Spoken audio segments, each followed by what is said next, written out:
Projectile motion lecture number 4 oblique projectile पढ़ रहे हैं हम लोग।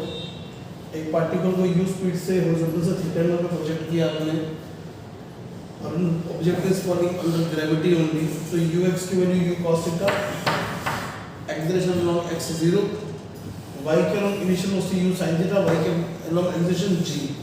इस साइड को पॉसिबल होता है अपवर्ड साइड को, तो एक्सेलरेशन नेगेटिव। आज बात करनी है हम लोगों को path of trajectory, path equation या फिर इक्वेशन ऑफ ट्रैजेक्टरी। पाथ या फिर ट्रैजेक्टरी की हम लोग इक्वेशन निकालेंगे, तो इक्वेशन ऑफ पाथ और ट्रैजेक्टरी। आपको बताया होगा कि अगर पाथ की इक्वेशन निकालनी है तो t टाइम पे x निकालिए, t टाइम पे y निकालिए और बाद में t को एलिमिनेट कर दीजिए। तो along x in time t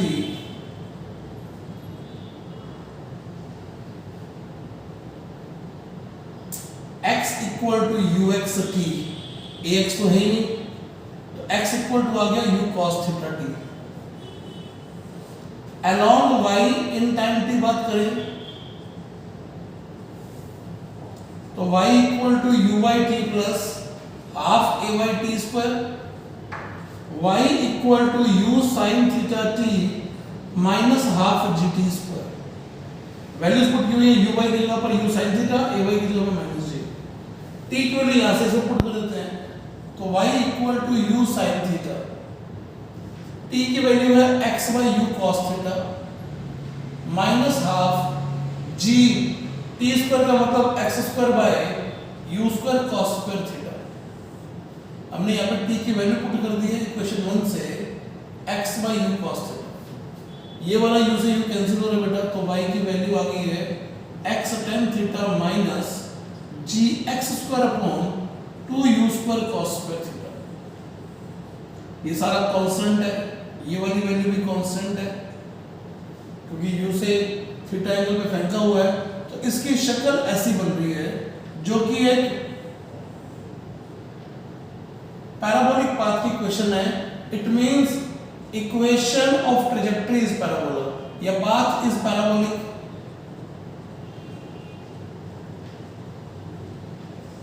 एक इनवर्टेड पैराबोला की इक्वेशन है तो पाथ इज पैराबोलिक। ये पैराबोला पाथ है इक्वेशन के हिसाब से, where a is equal to tan theta and g by 2 u square cos square theta equals to b। क्या यहां तक की बातचीत आप सबको समझ में आ गई? देख लीजिए, क्या यहां तक की बातचीत आपको सबको समझ में आ गई? देख लीजिए बच्चों, थोड़ी सी स्क्रीन कट हुई थी तो इसको हमने अब एक बार तो मैनेज कर लिया। तो ये आपके पास इक्वेशन ऑफ ट्रैजेक्टरी आ चुकी है।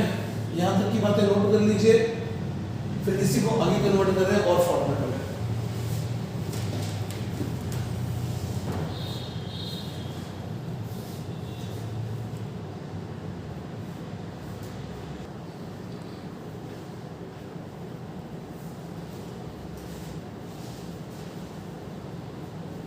ये पाथ इक्वेशन निकाली है लोगों ने, ध्यान से देख लीजिए।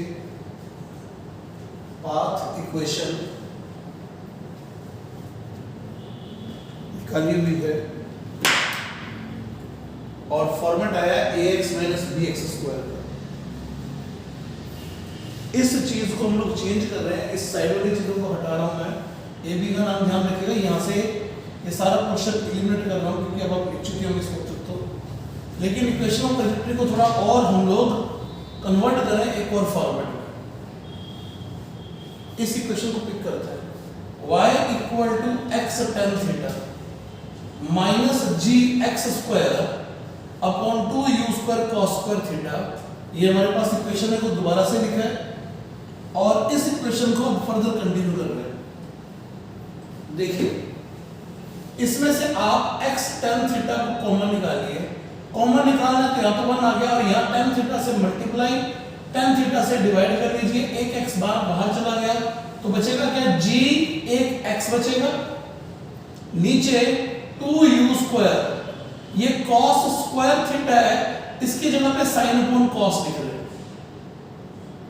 मान के चलो आपको ये सब समझ में आ गया होगा। ये वाला 10 जिससे मल्टीप्लाई डिवाइड किया, एक तो बाहर चला गया x 10 के साथ, एक x बच गया और ये चीज बच रही है, एक cos यार कैंसिल हो गया। y equal to x tan theta 1 minus x upon ये है 2u square sin theta cos theta by g। ध्यान से देखिए रेंज का फॉर्मूला है u square sin 2 theta by g। तो y equal to x tan theta 1 minus x by range. मेरे ख्याल सबको ये बात समझ में आ गई होगी जो लिखी हुई है, y equal to x tan theta 1 minus x by r। क्या ये इक्वेशन सबको समझ में आ गई? चेक कर लीजिए, ये y की इक्वेशन और आ गई है, यही से इसको और चेंज कर लीजिए, y बाय x की वैल्यू आ रही है tan theta time r minus x by r। y by x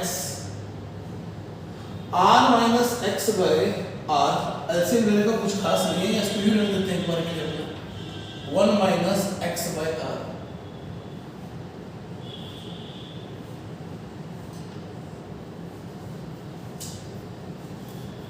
सबको ये क्वेश्चन समझ में आ चुकी होगी? यहां तक नोट कीजिए एक बार आप लोग। ये क्वेश्चन का फॉर्मूला आपके सामने है, इसमें एक बार x को कौन लेके आए, यहां तक लिखिए फिर आगे बताता हूं आपको। तो ये इक्वेशन ऑफ ट्रैजेक्टरी आप लोगों को समझ में आ गई है, कोई दिक्कत वाली बात नहीं है इसके अंदर। y बाय x या y equal to x tan theta 1 minus x by r, ये आपके पास इक्वेशन ऑफ ट्रैजेक्टरी है जो कि इन्वर्टेड पैराबोलिक पाथ है। क्लियर हो गया सबको? आगे बढ़ते हैं इस टॉपिक के अंदर आप लोगों को ध्यान दीजिएगा। सारे आर्टिकल ऑलमोस्ट कंप्लीट हो चुके हैं, ऑब्लिक प्रोजेक्टाइल की तो प्रॉब्लम्स ही हैं, लेकिन एक तो एप्लीकेशन है जो आपको समझ में आनी चाहिए। यहाँ पर एक कंपैरिजन लिख रहे हैं, उसको ध्यान से देखिएगा, अच्छे से सीखिएगा, नोटिस करें।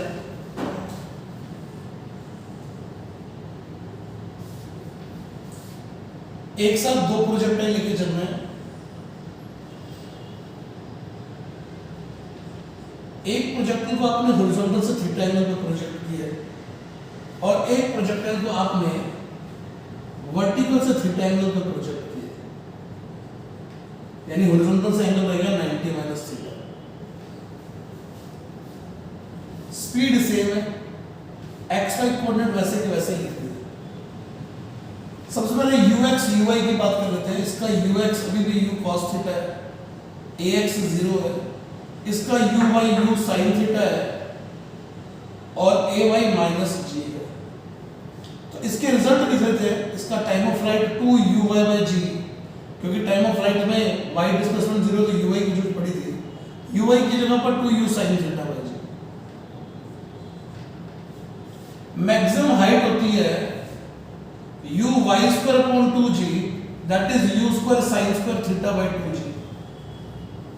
रेंज का फॉर्मूला होता है ux into t, ux into t का मतलब 2 uy by g। ux और uy की वैल्यूज हमारे सामने है, ये u cos थीटा और ये u sin थीटा। ये इसके लिए तीन बातें लिखी हैं, उसके लिए तीन बातें लिख लेते हैं। पहले पैरामीटर्स, इसका ux uy चेंज हो गया, ये u sin है, ये u cos है। ay अभी भी माइनस g है और ax अभी भी 0 है। टाइम ऑफ फ्लाइट इसके लिए 2 uy by g आएगा, लेकिन uy का मतलब यहाँ पे u cos थीटा है, आना तो 2 uy by g। Maximum height अभी भी u y square upon 2g आएगी, uy का मतलब u square cos square theta by 2g। और रेंज का फॉर्मूला अभी भी ux into t से आना है, लेकिन ux 2 uy by g, ये अभी फॉर्मूला सेम है, बस फर्क इतना है कि वहां पर ये u cos ये u sin था, यहाँ ये u sin ये u cos है। यानी आप वर्टिकल से चाहे थीटा हॉरिजॉन्टल से थीटा एंगल उठाएंगे, चाहे वर्टिकल से थीटा एंगल उठाएंगे, यानी हॉरिजॉन्टल से 90 माइनस थीटा पे प्रोजेक्ट करें, ranges will be same. Height का फर्क आ गया, टाइम का फर्क आ गया, बट रेंजेस थीटा और 90 माइनस थीटा के लिए क्या आ रही है? सेम आ रही है। क्यों? क्योंकि ये इंटरचेंज हो गए, ये u cos ये u sin, यहाँ पे ये u sin और ये u cos है, लेकिन फाइनल प्रोडक्ट तो वही का वही आ रहा है। यानी अगर आप किसी प्रोजेक्टाइल को 30 डिग्री पे फेंकते हैं और 60 डिग्री पे फेंकते हैं, तो हाइट का फर्क हो सकता है, टाइम का फर्क हो सकता है, लेकिन रेंज तो सेम ही आएगी। यानी थीटा और 90 माइनस थीटा के लिए रेंज सेम आती है। हॉरिजॉन्टल से थीटा 90 माइनस थीटा बोलना है, या ये बोल सकते हो हॉरिजॉन्टल से थीटा और वर्टिकल से थीटा एंगल के लिए रेंज सेम आती है। क्या तुम सबको बात समझ में आ रही है जो बोली जा रही है बच्चों? सबको बात समझ में आ गई है मेरी बात? अब रेंज का फॉर्मूला हमारे पास आ चुका है, u square sin 2 theta by g. Range किस पर डिपेंड कर रही है? अब इन दोनों बातों से अलग बात कर रहे हैं, रेंज तो ये डिसाइड होगी, चाहे आप जिससे मर्जी थीटा एंगल फेंके, आपका प्रोजेक्शन स्पीड कांस्टेंट है, जी कांस्टेंट है, यानी अलग अलग थीटा के लिए रेंज अलग अलग आएगी। आप इसको 89 डिग्री में भेजिए, तो आपने 89 डिग्री भेजा तो रेंज कम आ रही है, 90 में रेंज 0 आ रही है, क्योंकि यू जाके यूं आ जाएगा तो हॉरिजॉन्टल डिस्टेंस कोई कवर हुई नहीं। पूछा जाता है कि थीटा की किस वैल्यू के लिए रेंज मैक्सिमम आएगी और मैक्सिमम रेंज कितनी आएगी। तो रेंज मैक्सिमम चाहिए तो ये मैक्सिमम चाहिए, इसकी मैक्सिमम वैल्यू 1 हो सकती है, इसके लिए पूरा एंगल 2 थीटा मस्ट बी 90, तो थीटा मस्ट बी 45। अगर 45 में कोई चीज फेंकी जाएगी तो रेंज मैक्सिमम आएगी, और मैक्सिमम रेंज की वैल्यू कितनी आ जाएगी, इसके लिए 45 रख दे तो sin 90 बन ही जाएगा। मैक्सिमम रेंज की वैल्यू होती है u स्क्वायर बाई जी। क्या आप सबको ये बातचीत भी समझ में आ गई? कि देख लीजिए, मैक्सिमम रेंज के लिए this should be 1, this should be 1 का मतलब एंगल शुड बी 90, sin 90 और प्लस 1 वैल्यू। जवाब दे दीजिएगा, यहां तक होगा तुम सबको हो गया? ये रेंज के बारे में था, यहां तक का नोट कर लीजिए बच्चों।